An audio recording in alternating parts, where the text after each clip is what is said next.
Soy la licenciada Sandra Notario, soy kinesióloga, soy fisioterapeuta, soy catedrática en salud, auxiliar en enfermería, soy esteticista corporal y también soy masajista terapeuta. Van a estar teniendo conmigo, van a estar desarrollando conmigo la materia de podología, patología podológica 2. Vamos a estar adentrándonos un poco en lo que son las patologías o, en este caso, vamos a continuar profundizando sobre las patologías que se dan en los pies, ¿verdad? Principalmente, que es lo que nos importa, ¿verdad? Entonces, partiendo de nuevo, vamos a hablar un poco de la anatomía del pie. Vamos a tratar de ir rememorando un poco las demás materias también para poder adentrarnos de nuevo a lo que es las patologías podológicas. Entonces, esta sería en una vista frontal del pie y esta sería en una vista lateral. Ok. Estos serían son los tejidos óseos del pie que conforman los metatarsos, ¿verdad? Las falanges, los cuneiformes, el cuboides, el navicular o cuboides, el navicular, perdón, el astrágalo y el calcáneo. Esto sería en una vista mirando de arriba hacia abajo, ¿verdad? Y esta sería en una vista lateral. Lo mismo. Tenemos al calcáneo, tenemos al astrágalo, aquí está el navicular, aquí está el cuboides, los cuneiformes, los metatarsos y las falanges. Cuando partimos al pie en segmentos, en este caso, encontramos que a partir de los metatarsos y las falanges forman un conjunto o una parte anterior del pie que se llama antepié. En la parte media, que están los cuneiformes, los cuboides y el navicular, tenemos al medio pie. Y ya en la parte posterior tenemos al calcáneo, al astrágalo, ya formando parte de lo que es el retropié. Entonces, ¿qué es lo que nos quiere decir esto? En estas disposiciones o en estas clasificaciones, los pies o sea, todo el peso del cuerpo recae sobre el pie, pero se divide en segmentos de nuevo, ¿verdad?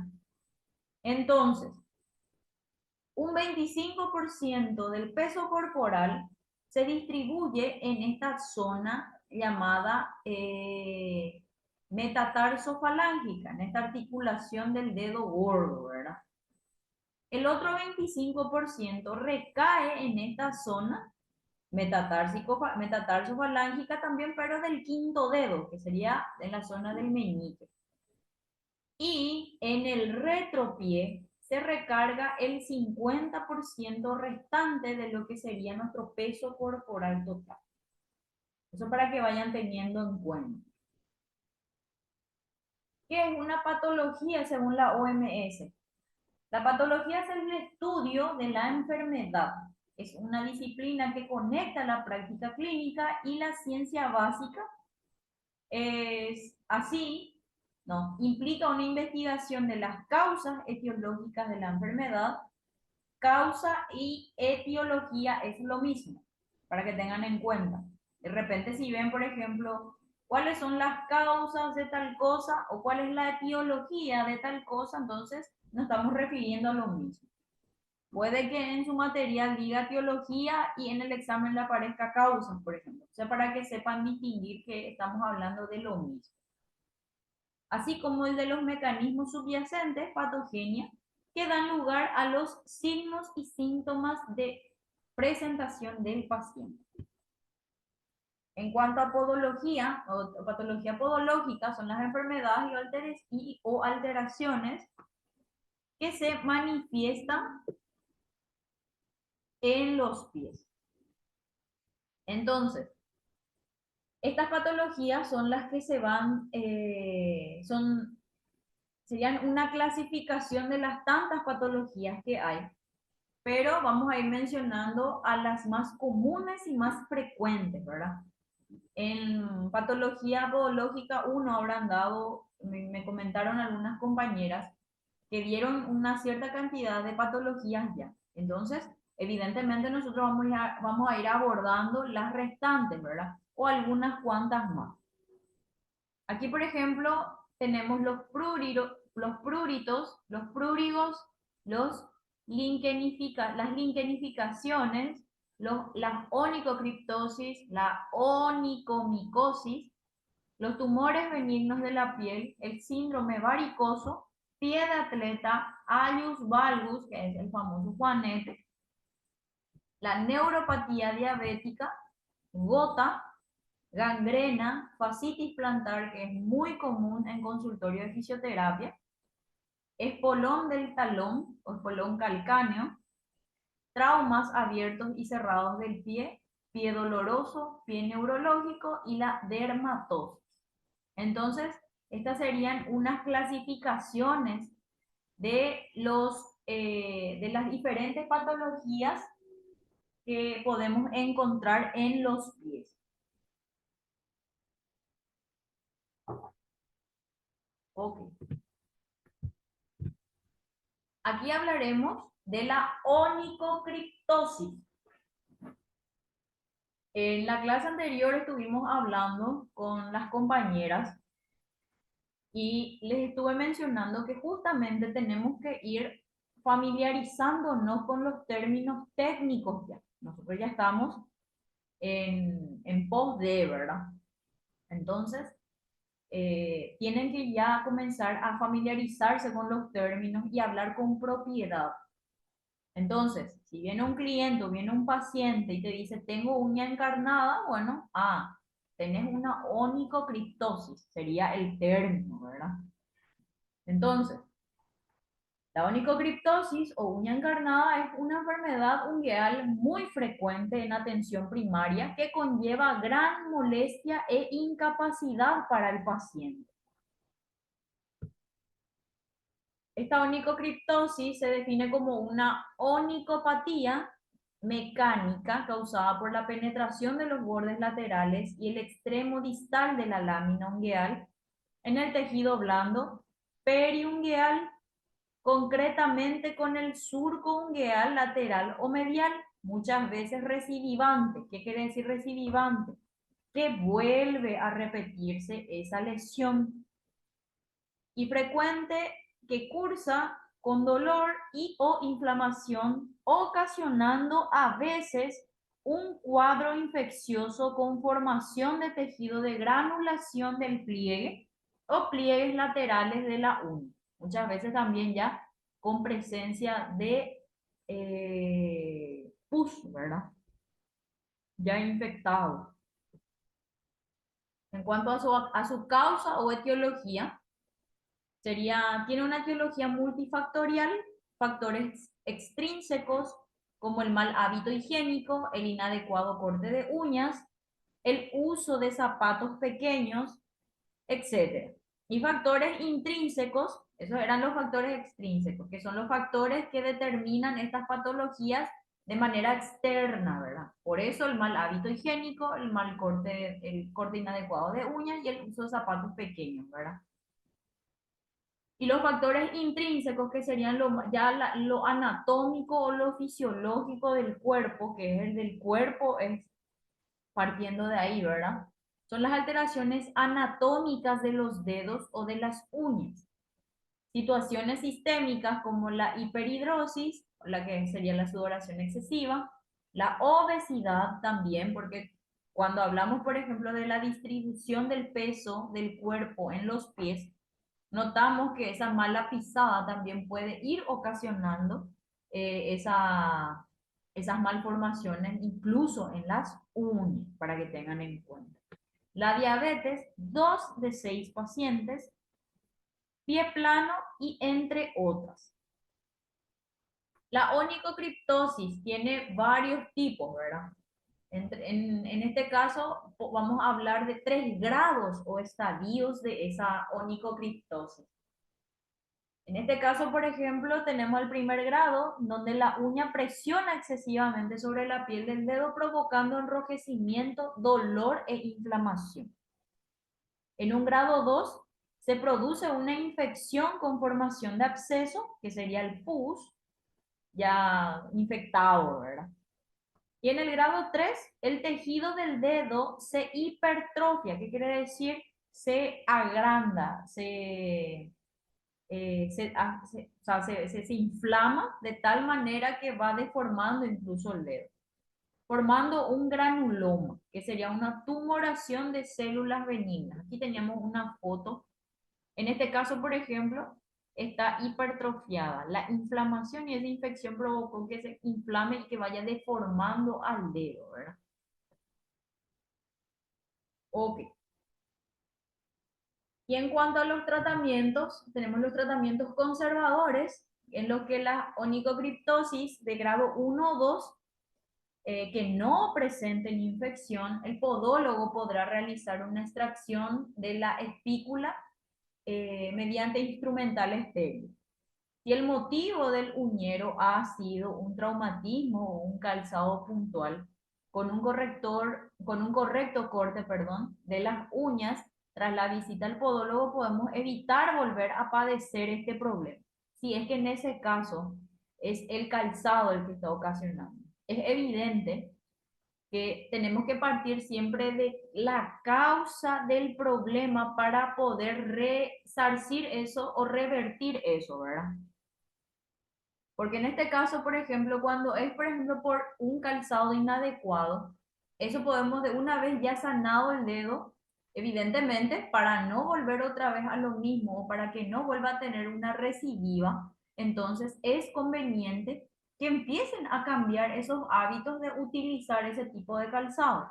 Entonces ahí evitamos una recidiva de esta patología.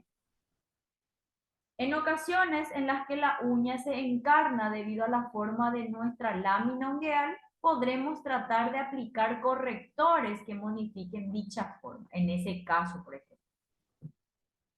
En cuanto al tratamiento quirúrgico, se realizan en aquellas onicocriptosis de grado 2 y 3 que presentan infección y granuloma, así como en aquellos uñeros que recidivan, deberán optarse por la opción quirúrgica previa toma de antibiótico oral. Eso evidentemente ya lo va a realizar un médico, ¿verdad? La cirugía de una uña encarnada es la solución definitiva para este problema. Se realiza un régimen ambulatorio bajo anestesia local de manera que es totalmente indolora para el paciente. No precisa de puntos y el paciente se va caminando a su casa y en unas 2 semanas la uña ha curado por completo. O sea que no es invalidante tampoco. Puede realizarse este tratamiento quirúrgico y el paciente va a ir deambulando de nuevo a su casa. No necesita, por ejemplo, un reposo absoluto o no necesita, incluso no es tanto el corte a nivel de que pueda tener varios puntos, por ejemplo. Ok. Eso en cuanto a la onicocriptosis, ¿verdad? Y ahora vamos a hablar de la onicomicosis. La onicomicosis es la enfermedad más frecuente de las uñas. Es una infección de la unidad ungular causada por dermatofitos, mohos y levaduras, de los cuales los primeros son los agentes causales más frecuentes a nivel mundial.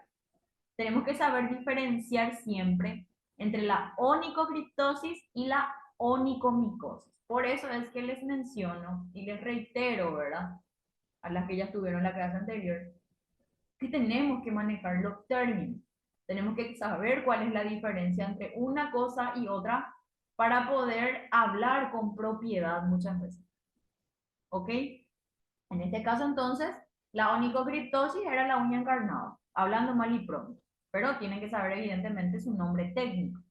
En este caso, vamos a hablar de la onicomicosis, que es producida entonces por mohos, levaduras y dermatofitos, ¿verdad? Son los agentes causales más frecuentes a nivel mundial.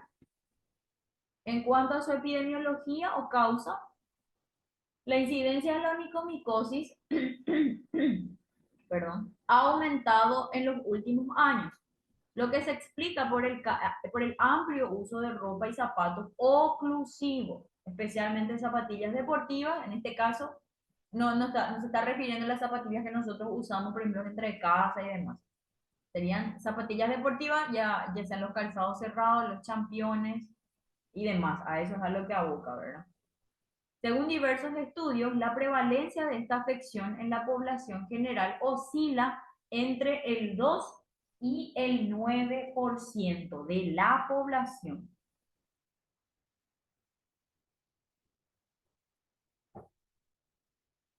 En la mayoría de los casos, la onicomicosis es producida por unos hongos. Por unos hongos, ¿verdad? Esta sería la causa. Este era la epidemiología. Me equivoqué yo hace rato. En cuanto a su epidemiología, es justamente lo que tenemos que saber acá, que del 2 al 9% de la población sufre de esto, de la onicomicosis, a raíz del uso de calzados oclusivos y demás, ¿verdad? En cuanto a su causa, para que se entienda bien, en la mayoría de los casos, la onicomicosis es producida por unos hongos llamados dermatofitos, que también pueden afectar a la piel y al pelo. Estos dermatofitos suelen proceder del suelo, de otra persona o de un animal, especialmente de ambientes cálidos y húmedos. Es por ello que muchas veces se contrae onicomicosis en piscinas, vestuarios, duchas e instalaciones deportivas, ya que a través de un suelo húmedo es más fácil adquirir una infección por hongos. Entonces, la onicomicosis es mucho más frecuente en zonas, por ejemplo, cálidas y húmedas como lo es en nuestro país, por ejemplo.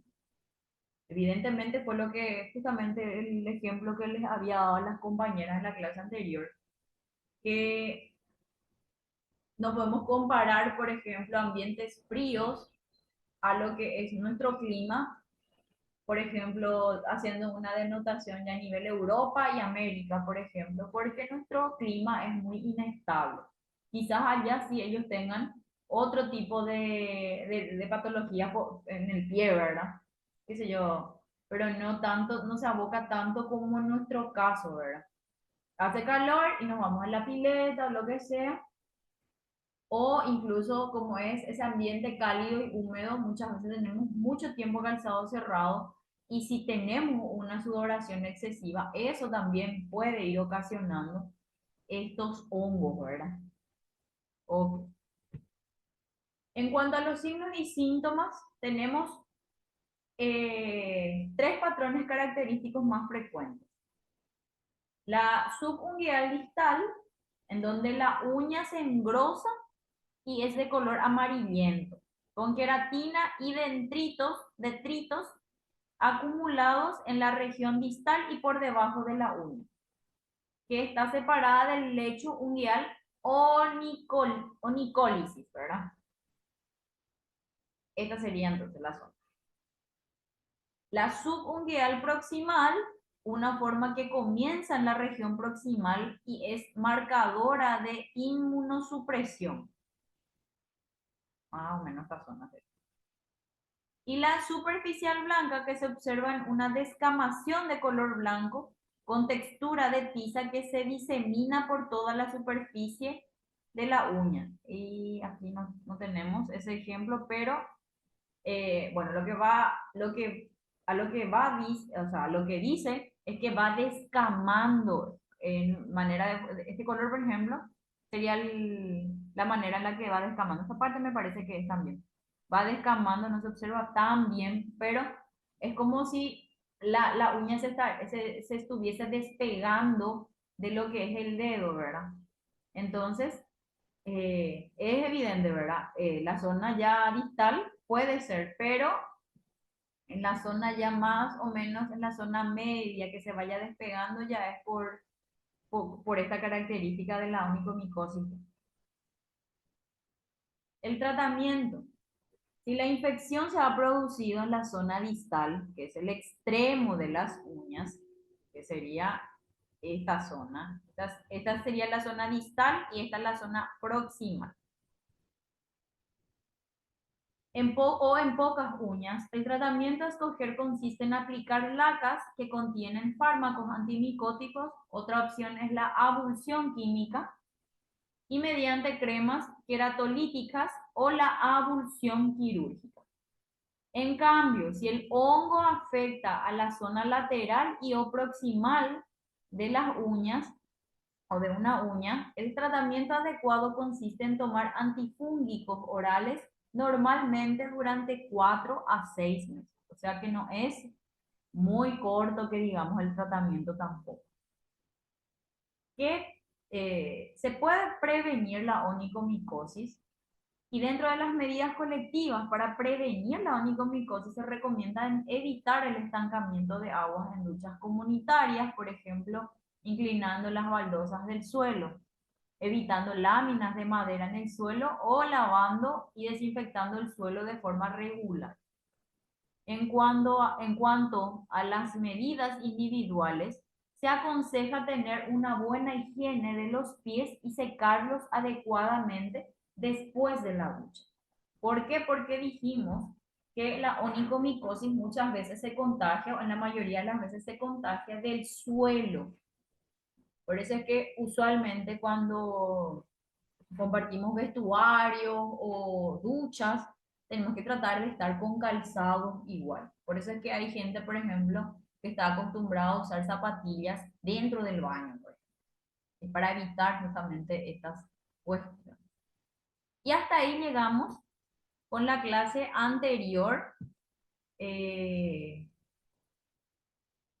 en cuanto a los compañeros que no pudieron asistir a la clase presencial, entonces les facilitamos esta grabación para que se adentren un poquitito ya al tema, ¿verdad?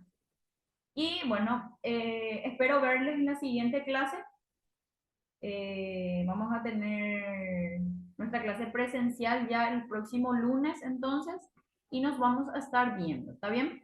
Recuerden que las asistencias, ya sea presencial o virtual, tienen puntaje. Traten de asistir o en todo caso justificar sus ausencias. Así eh, vamos a estar en sintonía entonces con relación a nuestra materia. Muchas gracias chicos y nos vemos.